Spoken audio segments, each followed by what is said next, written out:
Bonjour à tous et bienvenue pour ce dernier atelier de cette belle matinée sur la finance organisée par Dimo Software. Nous sommes ravis de vous avoir pour cette dernière démonstration et je vais tout de suite présenter l'intégralité des personnes qui vont venir m'accompagner. Dans un premier temps, du coup, je serai accompagnée d'Émilie Vinson, qui est Bonjour. Senior Sales Consultant chez Use, et Grégory Mignon, qui peut-être que vous le connaissez parce qu'il participe à de nombreux webinaires sur la solution Use, qui va ensuite vous faire une démonstration sur ce que Use va proposer en termes de facturation électronique. Et moi, je suis donc du coup Gaëlle Fèvre, ingénieure commerciale au sein de la BU dématérialisation chez Dimo Software. Donc, au cours de cette réunion, Use va dévoiler du coup sa solution de facturation électronique et tout ce que va couvrir du coup Use en termes de conformité avec la loi de finances, en plus bien évidemment de la partie traitement des factures qui est le cœur historique de Use. Donc, Émilie, je te laisse tout de suite la main pour présenter qui est Use pour ceux qui ne connaissent pas. Parfait, merci Gaëlle. Donc pour vous parler un petit peu de la société Use. Donc Use est une société française indépendante qui a été créée en 2010. Donc aujourd'hui, nous fêtons nos 13 ans d'existence. On a donc notre siège qui se trouve entre Montpellier et Nîmes dans le sud de la France. Donc comme je vous disais, vraiment une société 100% française. Nous avons quand même des bureaux aux États-Unis et à travers l'Europe, vraiment pour accompagner nos clients dans différents pays et pour suivre un petit peu notre croissance, parce qu'on a une très forte croissance, donc plus de 50% de croissance par an depuis plusieurs années maintenant. Nous avons plus de 4000 clients dans plus de 30 pays différents. On a donc plus de 1000 clients, cabinets, donc cabinets de conseil, cabinets d'expertise comptable. Je vais revenir un petit peu sur ce sujet par la suite. Mais parmi ces clients, du coup, ça représente 100 000 entreprises gérées, 200 000 utilisateurs et plus de 100 millions de documents traités. Pas mal de documents traités. Notre focus, donc depuis le début, c'est vraiment l'automatisation du traitement des documents. Use est vraiment spécialiste du métier comptable. Donc, c'est ce qu'on fait depuis le début. C'est vraiment notre cœur de métier. Et étant une société française, on connaît bien évidemment toutes les spécificités de la comptabilité française, chose qu'une solution étrangère ne pourrait peut-être pas avoir. Pour suivre un petit peu cette croissance et pour toujours proposer des nouveautés, des améliorations à nos clients, aujourd'hui, on réinvestit une très grosse part de notre revenu. Donc, plus de 25% de notre revenu est réinvesti dans la R&D. Donc, on a nos propres équipes de recherche et de développement qui travaillent sur la solution. Ils se trouvent aussi au siège avec les équipes de développement, les équipes techniques, etc. Donc, une très grosse part du revenu est réinvestie pour des évolutions comme celui sur lequel on va se pencher aujourd'hui, la loi de finances et toutes les évolutions technologiques, techniques qui vont aller avec.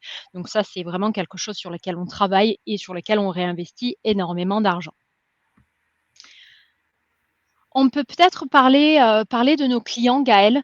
Je te laisse peut-être un petit peu parler de nos clients communs. Oui, bien sûr, merci. Alors, en effet, sur ce slide-là, vous voyez quelques références de projets que nous avons menés, nous, en tant que Dimo Software, donc intégrateur de Use depuis quelques années déjà. Donc, vous voyez ici quelques références. Bien sûr, on en a de plus en plus chaque mois, donc on n'a pas la totalité qui est présente ici sur ce slide. Quoi qu'il arrive, ce qui est important de voir, c'est qu'aujourd'hui, en tant qu'intégrateur, donc nous, Dimo Software, on intègre des solutions de dématérialisation depuis plus de 15 ans. On est spécialisé justement sur la partie accompagnement de votre côté pour être en capacité de déployer tout ou partie du périmètre fonctionnel de Use sur toute activité différente de société, tout ERP confondu. Et vous voyez toutes ces références-là. On peut avoir en effet du Sage, du SAP, on peut avoir du M3, on peut avoir pas mal de RP derrière. Peu importe, nous sommes en capacité d'intégrer toutes les solutions, quel que soit le RP en question. Donc, voilà, si vous êtes intéressé par une référence en particulier, si vous souhaitez avoir des compléments d'information, n'hésitez pas. En tout cas, on pourra en reparler ensemble de vive voix. En effet, c'est des super beaux noms et voilà, ça, c'est vraiment aussi la beauté de Use, c'est de vraiment pouvoir s'adapter à n'importe quelle société, quelle que soit sa taille et quel que soit son secteur d'activité. Donc on voit parmi les références à l'écran ici que ce sont, des clients, vraiment issus de tout secteur d'activité. En fait, on va retrouver vraiment 2 grandes différences parmi nos clients. Premièrement, ça va être, dans l'outil de comptabilité ou l'ERP qu'ils utilisent, comme vient de vous dire Gaël, du M3, du Sage, du SAP, de l'Oracle, du NetSuite, et j'en passe. Et puis l'autre grande différence qu'on va retrouver parmi ces clients, ça va être dans le nombre de factures qu'ils vont traiter. Donc une centaine de factures par mois jusqu'à, plus de 100 000 factures par mois. Donc Use est une solution qui va vraiment pouvoir s'adapter à n'importe quelle structure et à l'ensemble des règles de gestion qu'on va trouver au sein de la structure aussi. Particulièrement aussi bien adapté aux sociétés multisites, multi-entités. La Mute, par exemple, je pense qu'ils ont une cinquantaine d'agences. Alors je connais pas tous ces clients par cœur, mais oui, tous ces clients vont avoir multi-sites, multi-établissements, multi-entités juridiques et ça, c'est quelque chose que Use fait très bien.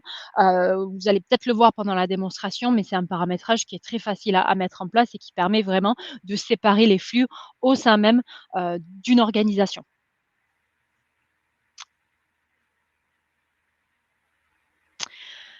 Un petit mot sur nos partenaires. Donc Use est reconnu, recommandé, mais également utilisé par l'écosystème financier mondial. Donc je vous parlais de 1000 clients cabinets. On retrouve donc parmi eux le Big Four, donc Deloitte, EY, PwC et KPMG, qui utilisent donc Use en interne et recommandent Use par leurs clients qui souhaitent mettre en place une solution de dématérialisation en plus des autres grands cabinets comme Mazars ou encore RSM. Donc ça témoigne évidemment de la qualité de notre solution. Donc ça, on est vraiment reconnaissant et on est aussi également entouré de grands revendeurs et intégrateurs. Donc pour n'en citer qu'un aujourd'hui, évidemment, Dimo Software. On est vraiment fiers de cet accompagnement, mais également des récompenses mondiales qu'on reçoit chaque année. Donc que ce soit de la sphère comptable, mais aussi IT, tech. Et chaque année, la solution Use est récompensée dans plusieurs pays.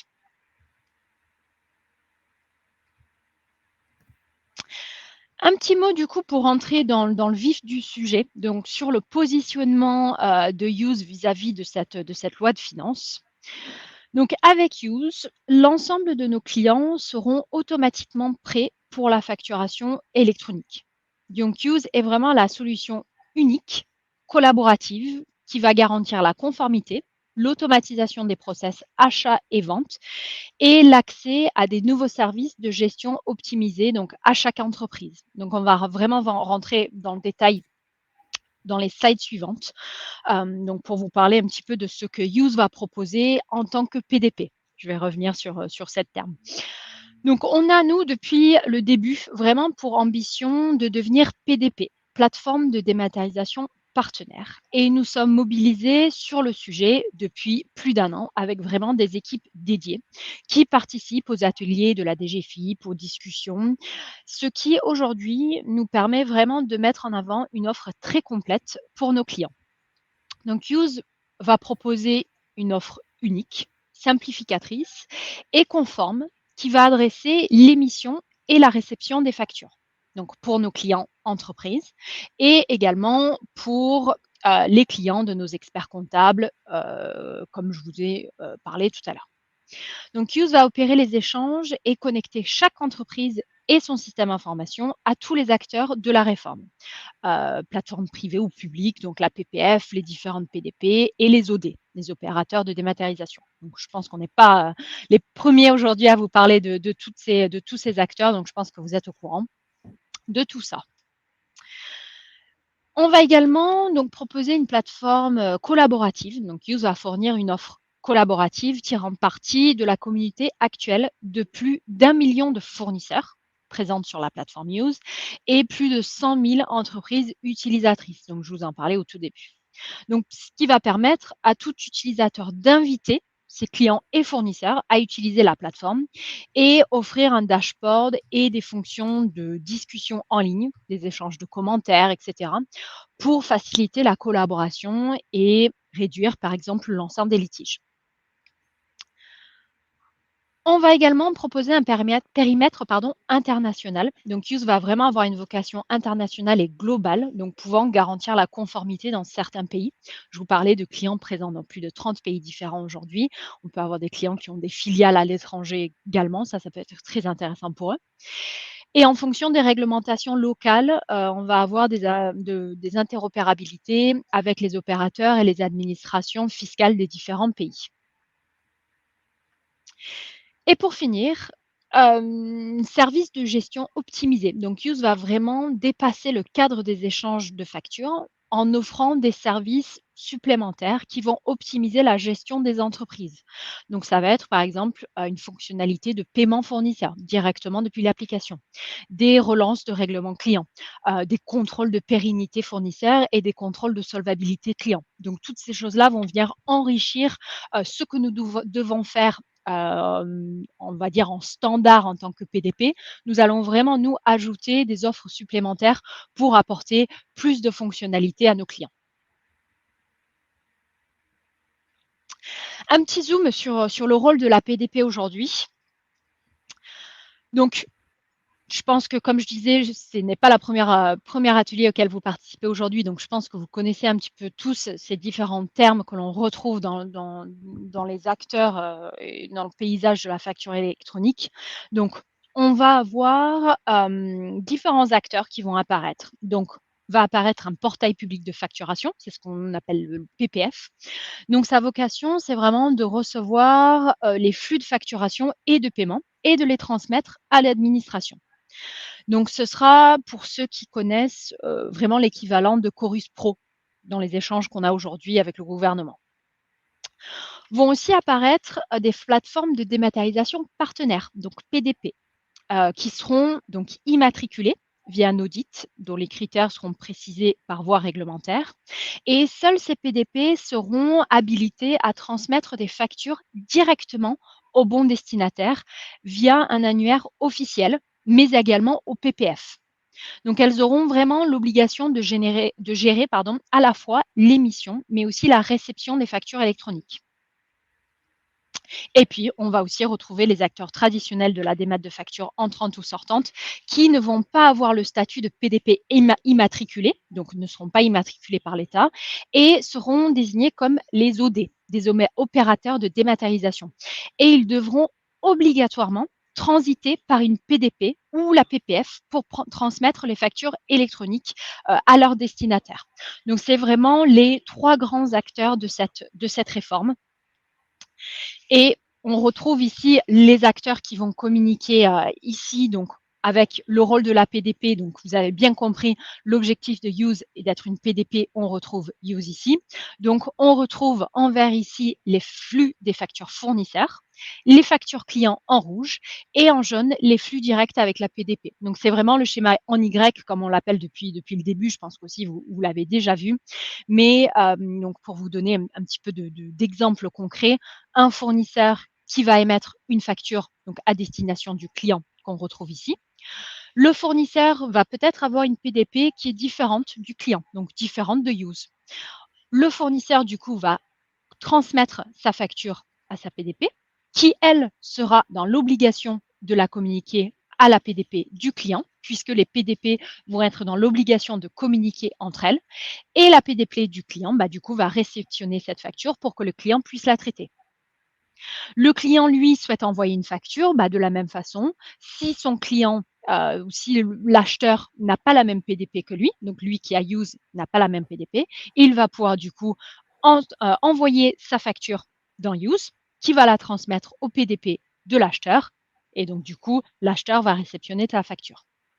En tant que PDP, bien évidemment, donc on retrouve ces 2 flux et puis au milieu, les flux directs avec la PPF. Donc, obligatoirement et automatiquement, nous, on va envoyer l'ensemble des flux vers la PPF. Donc, pour remonter à l'administration fiscale. Donc, focus un petit peu ici sur le rôle d'une PDP.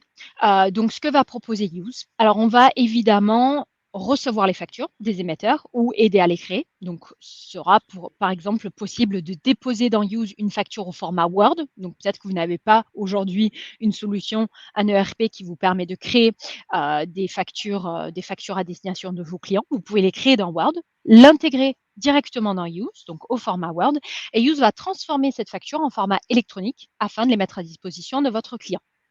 On va évidemment effectuer des contrôles de conformité, rejeter les factures qui ne seraient évidemment pas conformes. Use en tant que PDP va également extraire et transmettre les données requises, donc c'est-à-dire les mentions obligatoires à l'administration fiscale via la PPF. Et en tant que PDP, on va évidemment transmettre les factures au format électronique obligatoire à la PDP du destinataire ou à la PPF. Donc, car, comme je vous l'ai dit, toutes les PDP devront communiquer ensemble. On va pouvoir recevoir les factures émises par un fournisseur, contrôler la conformité de ces factures et les mettre à disposition du destinataire dans un format évidemment lisible. Tous les statuts de transmission et de traitement vont être partagés et remontés avec les autres PDP et le PPF, donc parce qu'il y a des statuts obligatoires qu'une PDP devra gérer. Je pense que Grégory va revenir un petit peu sur ces statuts par la suite. Et pour finir, le rôle d'une PDP sera également de mettre à jour l'annuaire officiel en déclarant les entreprises qui choisissent la PDP ainsi que l'utilisateur, ce qui va vraiment permettre de router les différentes factures. Alors, pardon, j'avais un petit peu d'animation sur lesquelles je suis passée ici. Et du coup, je vais passer la main à Grégory Mignon qui nous a rejoint. Bonjour Grégory. Exactement, bonjour Émilie et merci. Tu t'es très bien débrouillé. Merci. Voilà, donc, C'est vrai que tu es notre spécialiste facturation électronique, donc voilà. C'est vrai que là, voilà, j'ai plus grand chose à dire, si ce n'est effectivement refaire un récap de ce qu'a dit Émilie, voilà, qui l'a très bien fait. Et puis je ferai surtout une démonstration du portail pour vous expliquer effectivement comment ça marche en situation. Donc aujourd'hui, comment fonctionne Use? Use, c'est une solution d'automatisation du traitement de la facture d'achat. On va automatiser tout le processus achat, de la demande jusqu'au paiement, passant par le rapprochement. On automatise le processus complet avec l'export vers l'ERP, les écritures et les pièces associées. On traite les factures de vente en écriture, mais on ne les traitait pas en émission. Donc à partir de cette année, à partir de à peu près de la rentrée, on va automatiser maintenant le traitement de la facture de vente. C'est-à-dire qu'on va être capable d'émettre depuis Use une facture de vente à destination d'un autre utilisateur. Alors, dans un premier temps, un utilisateur du portail de Use, donc il pourra récupérer ses factures comme un espace client si vous êtes fournisseur. Il pourra se connecter, comme vous le faites aujourd'hui pour Orange ou EDF ou Engie, et il récupérera ses factures directement sur son tableau de bord. À partir de 2024, on interfacera notre annuaire Use avec l'annuaire de l'administration, ce qui veut dire que les assujettis TVA qui seront enregistrés sur l'annuaire de l'État, on leur déposera leurs factures directement sur le PPF ou sur leur PDP. Et ceux qui ne sont pas soumis à l'obligation, qui n'ont pas rejoint encore le portail public de l'administration ou l'administration à travers notre PDP ou une OD, on leur déposera sur leur tableau de bord, soit Use, soit on leur enverra par email, s'ils ne souhaitent pas rejoindre la communauté Use pour une raison ou une autre.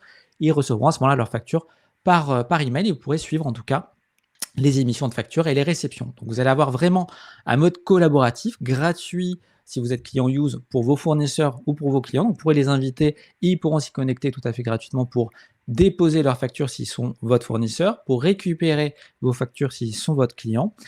Vous pourrez donc également rechercher tout ce qui a été déposé, que ce soit vous ou vos clients. Donc, par exemple, un client que vous avez invité à utiliser Use pour déposer vos factures, il pourra retrouver ses factures de l'année dernière. Il pourra retrouver par un mot-clé une facture que vous lui avez émise parce qu'il veut retrouver celle qui contient tel libellé ou telle référence. Donc ça, vous allez leur apporter un service également complémentaire. Vous pourrez échanger aussi sur les factures en cas de litige ou en cas de besoin d'information. Donc ça va simplifier également les démarches. Le pilotage, comme le disait Émilie, des statuts, donc il y aura 14 statuts administratifs disponibles. Use a fait le choix de tous les gérer. En tant que PDP, c'est une possibilité qui est offerte. D'ailleurs, on les gérera dès cette année, on va les intégrer à notre portail. Et 4 sont obligatoires, uniquement 4. Donc nous, on a fait le choix des 14 qui va vous permettre d'avoir un suivi beaucoup plus granulaire du traitement de vos factures. Et donc un tableau de bord d'activité qui résumera tout ce qui est en train de se passer en termes de traitement des factures. En 2024, on met en place l'add-on Use Compliance. Donc pour nos clients déjà existants, ce sera une migration en fait vers cet add-on de manière complètement transparente. Pour les clients qui nous rejoindraient et qui mettraient en place l'add-on Use Compliant, donc c'est la possibilité d'activer un certain nombre de fonctionnalités, notamment la certification ISO 27001. Donc, ce qu'a montré Émilie, le fait d'être PDP, ça implique un certain nombre de contraintes techniques et réglementaires. Donc, on va les apporter à travers cette certification. L'hébergement souverain également, le Secnum Cloud, donc un hébergement sur des serveurs français avec des intérêts uniquement français. Le fait d'être immatriculé PDP, puisqu'on a déposé notre dossier donc, pour être candidat PDP et les notifications auront lieu en fin d'année, voire début d'année prochaine. Gestion d'annuaire officiel, évidemment. Donc, on pourra inscrire nos clients comme étant leur PDP. Donc ça, c'est aussi un vrai gain de temps. Vous n'êtes pas obligé, vous, de vous inscrire, ou si vous êtes un cabinet, par exemple, d'inscrire vos clients. Use pourra le faire. Donc, on fera les démarches qu'il faut pour récupérer les factures et vous les mettre à disposition sur votre tableau de bord sans que vous ayez quoi que ce soit à faire auprès de l'administration. On s'assurera que les factures sont conformes en réception et en émission. Donc, il ne manque pas de mentions obligatoires, parce que c'est autant de pénalités qui sont à payer à l'administration en cas de mentions manquantes. Il y en a des nouvelles qui arrivent. Il y en a 4 nouvelles qui seront à mettre, plus celles qui sont obligatoires évidemment, mais qui seront contrôlées du coup par l'administration en temps réel. Le e-invoicing et le e-reporting, donc la capacité de gérer l'envoi de factures électroniques, mais aussi la capacité de gérer du e-reporting, donc le fait d'agglomérer toutes les opérations qui échappent à l'invoicing, c'est-à-dire du B2B avec l'international, du B2C auprès de clients dans le retail. Tout cela devra être mis en place à travers un e-reporting. L'interopérabilité, comme on le disait, et comme Émilie l'a très bien indiqué, PDP, PPF, OD, tous ces acteurs pourront être complètement interopérés à travers la PDP. Et puis l'archivage et la signature des documents. Ça, on va le rajouter pour des documents qui arrivent de l'étranger, qui sont non signés. On les signera et on les archivera. On pourra les archiver jusqu'à 10 ans pour avoir un archivage légal et une valeur légale en cas de litige devant les tribunaux commerciaux. Et puis, on va intégrer des briques complémentaires d'optimisation, de gestion. Donc ça, ce n'est pas obligatoire. On a fait le choix, nous, de les intégrer. Parce qu'on est une PDP, on va avoir accès à plus de données. Ça va nous permettre notamment de pouvoir faire de la relance créance client. Je sais que mon client, par exemple, n'a pas payé sa facture parce que la facture ne passe pas en statut encaissé, je vais pouvoir le relancer. Voir également si un fournisseur, quand je travaille avec des fournisseurs, est pérenne. Donc grâce au scoring qu'on pourra avoir, aux interactions qu'on pourra cibler par rapport aux échanges de statut, on verra si un fournisseur, par exemple, est pérenne, a l'air insolide, et est-ce que je peux travailler avec lui. Avoir un coffre-fort légal documentaire, donc 10 ans d'archivage avec valeur probante. Le contrôle également de la solvabilité client. Est-ce que le client paye à temps ses fournisseurs? Est-ce qu'il est réactif? Est-ce que je peux travailler avec lui? Et puis la possibilité de payer ses fournisseurs directement en ligne. Donc soit vous avez déjà le RP qui interface avec la banque et le RP fait le paiement, soit ce n'est pas le cas, et à ce moment-là, vous pourrez payer directement depuis l'interface de Use vos fournisseurs. Ce qui va changer, donc je vous disais qu'on a intégré les factures de vente désormais. Donc vous allez pouvoir émettre une facture de vente, donc vous créez votre facture de vente comme vous le faites aujourd'hui, soit à travers votre outil, mais qui n'est pas peut-être aux normes actuelles de la facturation électronique. Et à ce moment-là, vous pourrez déposer votre facture ou interopérer avec Use, et Use le convertira dans le format adapté. Ça peut être fait par la suite bureautique, Excel, Word ou tout autre outil que vous utilisez de la suite Microsoft, et ça va convertir en PDF puis en facture X, et ça pourra également passer dans un cycle de contrôle et de validation. Donc contrôle pour s'assurer qu'il y ait bien toutes les mentions normées et légales, et puis la validation, voir si effectivement on a bien renseigné toutes les informations nécessaires à l'émission, émettre vers le client, exporter et réconcilier. Le portail collaboratif évidemment, et tous les services qu'on a vus qui vont être apportés par l'immatriculation. Et puis le service achat, donc, qui était existant déjà dans Use et qui continuera d'exister et qui existe malgré la facturation électronique, avec un portail, et vous verrez la démo va être relativement simplifiée, puisque c'est vraiment sur ce portail qu'on va se focaliser. Donc on pourra effectivement collecter les factures, les émettre et inviter ses fournisseurs et ses clients en bénéficiant de tout un tas de services, notamment le scoring, l'archivage légal, la piste d'audit fiable également, puisque le fait d'être en facturation électronique ne dispensera pas de devoir auditer et de pouvoir retracer toute la légitimité d'une opération.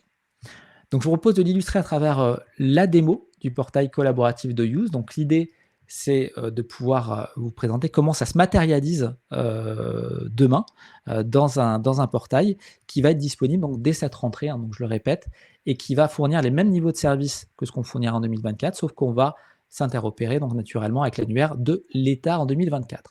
Donc pour me connecter, voilà, je me mets sur navigateur. Grégory, Oui, je me permets juste de dire deux mots. En effet, là, ce que vous allez oui, voir, c'est vraiment que le portail de la facturation. C'est vraiment le module complémentaire qu'on va vous présenter. Et en effet, tout ce qu'a présenté avant Grégory, c'est le module historique de traitement de facture P2P. Donc, si vous êtes intéressé pour qu'on aille un petit peu montrer un petit peu plus loin ce que fait le module P2P, on pourra reprendre une session un petit peu plus détaillée. exactement. D'ailleurs, je vous présente juste de manière graphique pour que vous puissiez bien comprendre, parce que j'ai beaucoup été sur la théorie, donc juste pour que vous puissiez vous illustrer ce que c'est aujourd'hui le portail Use d'automatisation. C'est un tableau de bord qui vous permet de voir tout ce que vous avez reçu en facture. J'ai reçu 39 factures, 31 ont été automatisées par l'outil, elles ne sont pas en doublon, elles sont dans la bonne période comptable, et j'ai un suivi temps réel de ce qui se passe. Je vois ce qui est en paiement, je vois ce qui est en validation, etc. Et tout ça, je vais enregistrer ma facture, elle va partir vers le bon valideur, etc. Donc c'est un tableau de bord temps réel, ça c'est ce qui existe aujourd'hui dans Use, d'accord? Et on capture les factures grâce à une adresse email, grâce à un dépôt dans le bloc capture, etc. Demain, même dès la rentrée si on veut, vous allez avoir un portail facture électronique. Donc ça veut dire qu'à partir de ce portail facture électronique, vous allez pouvoir émettre des factures en tant qu'émetteur fournisseur, recevoir des factures en tant que client d'autres fournisseurs qui utilisent la solution Use et à partir de l'année prochaine qui utiliseront le service de l'administration. Et puis, lorsque j'ai un service comptable ou si j'ai un cabinet comptable extérieur, il pourra se connecter à Use et récupérer les factures et les traiter, comme on l'a vu sur mon tableau de bord. Donc, je vais me mettre dans la peau de l'émetteur qui utilise le portail Use. D'accord? Donc, ce portail, il va me permettre de visualiser très rapidement le nombre de factures que j'ai émises, le nombre de factures que j'ai reçues, le montant associé. Donc, j'ai mis pour près de 151 000 euros de factures, j'ai acheté pour près de 280 000 euros. Et on voit la répartition des émissions de factures par période et la réception de mes factures d'achat par période avec les top clients et les top fournisseurs. Si je vais sur l'espace facture émise, je vais voir ici, un peu comme le tableau de bord qu'on avait tout à l'heure, mais vraiment lié ici à l'activité de la facturation électronique, le nombre de factures électroniques que j'ai mises à disposition auprès de mes clients, donc 6 factures mises à disposition, mais non encore prises en charge, non encore traitées. C'est-à-dire que mes clients ne les ont pas acceptées. 21 factures ici sont prises en charge. C'est-à-dire que mes clients les ont reçues, ils les ont acceptées, le service comptable est en train de traiter la facture. Et une facture est suspendue, elle est en litige, et on verra comment on peut gérer très rapidement et facilement des litiges, et ce qui va être vraiment un gain de temps également. Et puis, vous voyez un icône ici, déposer facture. Donc, deux possibilités, comme on le disait, la possibilité d'interopérer. J'interface mon outil de facturation avec Use, et l'outil de facturation, on verra les PDF à Use pour qu'il les convertisse dans le format SOC de l'administration. Facture X, UBL, C2I, et l'envoie au destinataire final. Autre possibilité, je peux déposer, si je souhaite, des factures ponctuellement sur l'outil. Alors, je connais par exemple des clients qui utilisent un outil de facturation. Et de temps en temps, ils font des factures Excel parce que l'outil de facturation ne peut pas répondre à ce qu'attend le client en facturation. Donc là, vous pourrez déposer votre Excel ou votre PDF. Moi, ici, c'est un PDF simple, non, qui n'est pas au format. Ce que va faire Use, c'est, si c'est un Excel, le convertir en PDF. Si c'est un PDF, extraire automatiquement le texte du document pour pouvoir automatiser la création de la facture dans le format attendu. C'est-à-dire que je vais, avec Use, créer un fichier numérique qui est le fichier XML. Donc, c'est le fichier qui contient toutes les balises qu'attend l'administration. Donc, ce sont des balises normées avec le montant, la TVA, la date, etc. Ça, c'est ce que va récupérer la DGFiP. Et puis, vous avez le lisible, le PDF d'origine qui est à droite.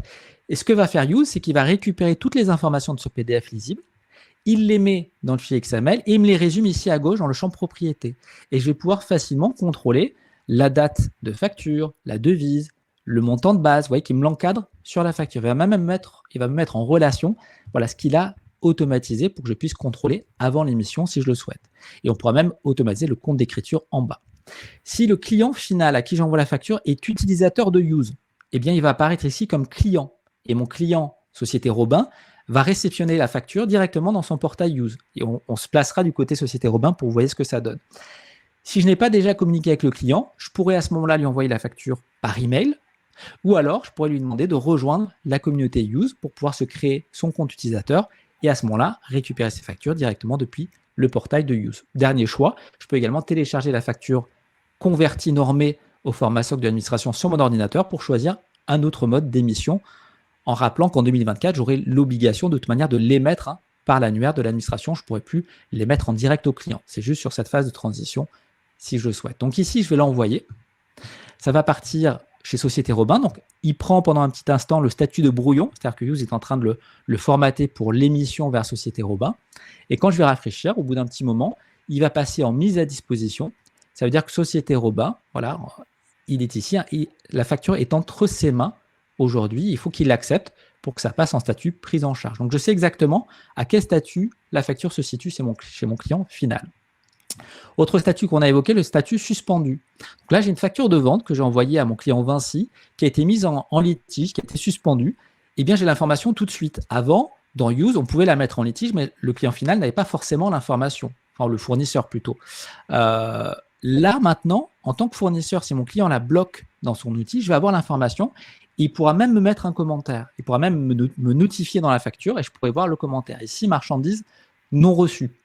Et bien, ça va me permettre, en avance de phase, sans attendre que mon client soit en retard de paiement, parce que dans un processus classique, j'aurais attendu que mon client ne me paye pas pour me dire pourquoi il ne m'a pas payé, le relancer. Le client m'aurait dit à ce moment-là, je n'ai pas reçu la marchandise, vous ne m'avez pas livré, donc votre facture, je ne la paye pas, elle est suspendue pour le moment.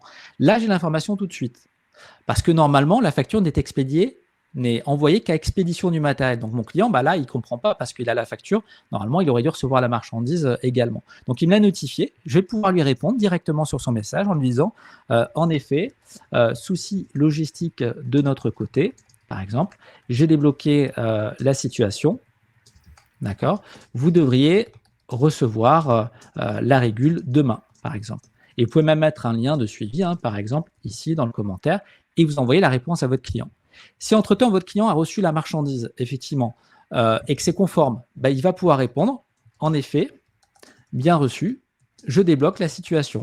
Et là, en quelques échanges directement sur la facture, sur le portail en collaboratif, j'ai résolu une situation qui aurait peut-être pris 35, 40, 45 jours à être débloquée, alors que là, elle va être débloquée en quelques jours et je vais être extrêmement proactif. Donc, on améliore à la fois sa trésorerie et on améliore à la fois la relation et l'expérience client, également en permettant de sortir d'une situation plutôt litigieuse. Je vais me placer maintenant du point de vue du récepteur, donc le client de la société, donc Société Robin, qui reçoit la facture. Donc, s'il a été invité sur le portail de Use ou s'il est déjà client utilisateur Use, il aura ce portail également de son côté. S'il est lui-même fournisseur, il verra ses factures émises. Il verra les factures reçues ici, avec le montant. Et s'il va sur l'espace facture reçue, on va voir qu'il y a les mêmes statuts en mode miroir, c'est-à-dire les factures mises à disposition, elles apparaissent en A accepté. Donc, il y en a 5 ici. On voit qu'il y a la facture vidéo, d'ailleurs, qui a été émise. Et 11 factures sont prises en charge, elles sont entre les mains de la comptabilité. Si je reviens sur la facture vidéo, je vais pouvoir, en tant que client, visualiser la facture, voir la facture avec le lisible, puisque je ne vais pas m'amuser à aller ouvrir le fichier XML, évidemment. Ça sera réservé plutôt à l'administration. Moi, ce qui m'intéressera sera le lisible ici. Use va automatiser également tous les éléments, date facture, montant, etc. Pourra automatiser l'écriture comptable. Si à cette étape-là, je mets un analytique, je peux le mettre ici en vue que mon service comptable le traite. Et si c'est OK, je vais pouvoir accepter. J'aurais pu la refuser ou la suspendre, comme on a vu tout à l'heure. Ici, je vais simplement l'accepter. Et à ce moment-là, cette facture va changer de statut. Elle va passer de A accepté à prise en charge.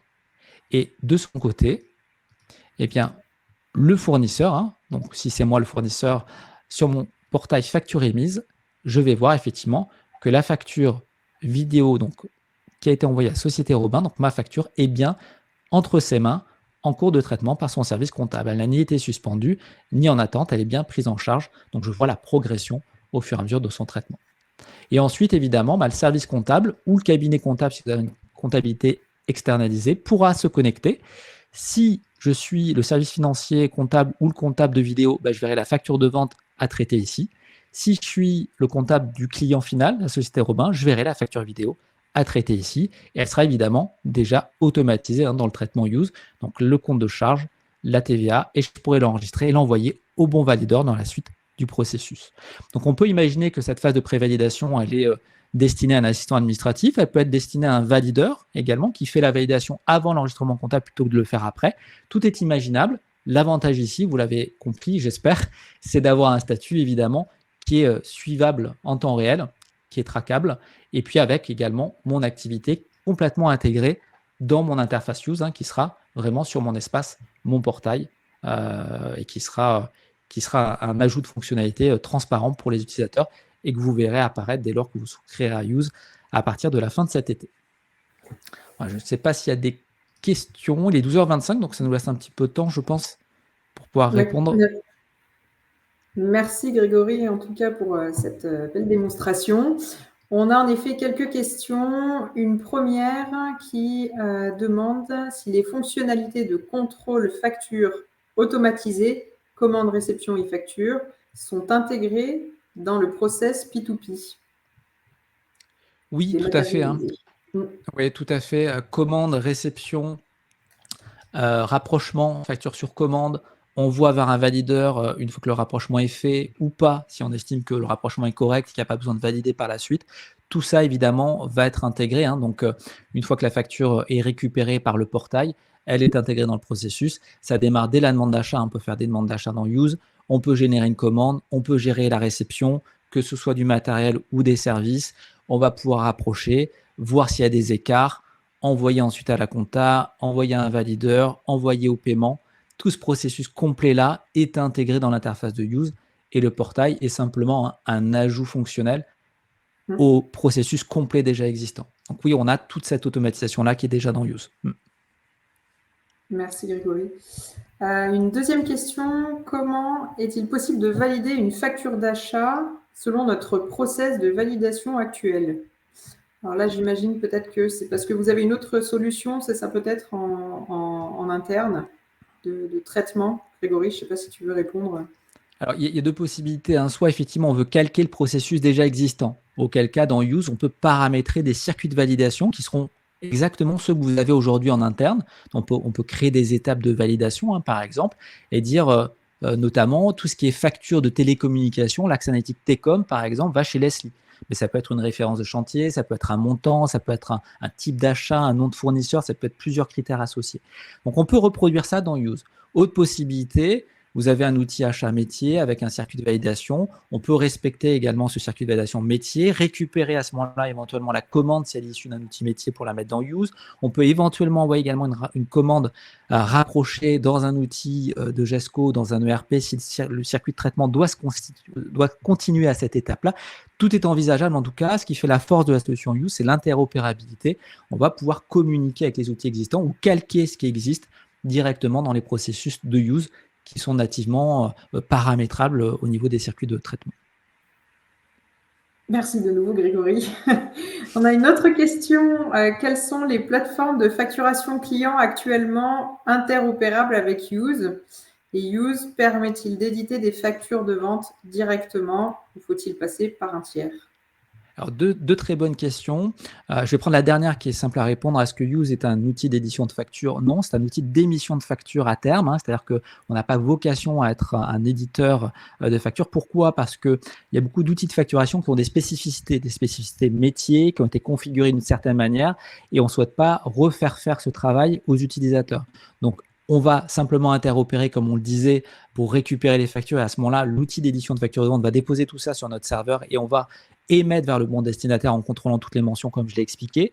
Soit je n'ai pas d'outil de facturation actuellement et j'utilise la suite bureautique, par exemple, ça se fait beaucoup, un Excel avec un template, je mets mes numéros de facture de vente chronologiques, et bien je ne vais pas changer ma manière de faire. Je vais récupérer mon Excel comme je le fais d'habitude, simplement je vais le déposer ou les mettre en automatique vers le serveur, vers le répertoire serveur de Use et ça va les mettre à mon client. L'idée, c'est de vous donner le moins de travail possible et vous êtes tous, en mon avis, en possession d'un process de facturation de vente, que ce soit sur la suite bureautique ou que ce soit votre propre outil. Maintenant, sur l'interopérabilité avec les outils existants, on commence à travailler sur l'interopérabilité. Alors, je n'ai pas les éditeurs en tête avec lesquels on démarre. On va fonctionner à la fois en échange de fichiers plats, à la fois en API. Donc, en API, c'est un petit peu plus loin à mettre en place, qu'il faut faire des tests un peu plus poussés. Je crois savoir qu'on a commencé à faire des tests sur Sage, par exemple. Il me semble que Cegid sera aussi un des interopérés. Mais pas d'inquiétude, dans tous les cas, on a interopéré avec l'ensemble des outils qui communiquent. Donc, à partir du moment où vous avez un outil qui est communicant, on va pouvoir l'interfacer avec Use. Si l'interopérabilité n'existe pas aujourd'hui, on la crée. Ça prend quelques jours en général. Parfait. Bon, il nous reste 1 minute. J'ai une dernière question. C'est une question qu'on entend beaucoup en ce moment, avec la loi de finances notamment. Comment est pris en charge dans Use la note de frais? Alors, Use, comme ce n'est pas un outil d'édition de facture de vente, c'est pas un outil spécialisé dans la gestion de notes de frais. pourquoi je ne dis pas que ce n'est pas du tout un outil de note de frais, ça peut dépanner. C'est-à-dire que je peux mettre dans Use des notes de frais, avoir un journal NDF, avoir des processus spécifiques à mes notes de frais, voire même payer mes collaborateurs à partir de Use en déclenchant des paiements SEPA sur leur compte en banque. Mais je ne vais pas avoir certaines fonctionnalités spécifiques comme les outils de notes de frais. Voilà, nous, on utilise nous-mêmes un outil de note de frais avec un de nos partenaires je ne vais pas le citer pour ne pas faire de pub défavorable à d'autres solutions, mais on utilise nous-mêmes un outil de note de frais qui est un peu plus poussé parce qu'il permet certains réajustements destinés à cette note de frais, à cette gestion de note de frais. Donc voilà, si vous n'en avez pas aujourd'hui, que vous n'avez pas envie d'investir dedans, vous pouvez utiliser Use et on crée des circuits dédiés à la note de frais. Maintenant, si vous voulez quelque chose d'un peu plus poussé parce que vous avez déjà un outil de note de frais et que vous pensez le remplacer avec Use, ce ne sera pas le cas, voilà, juste pour être tout à fait transparent. Ok.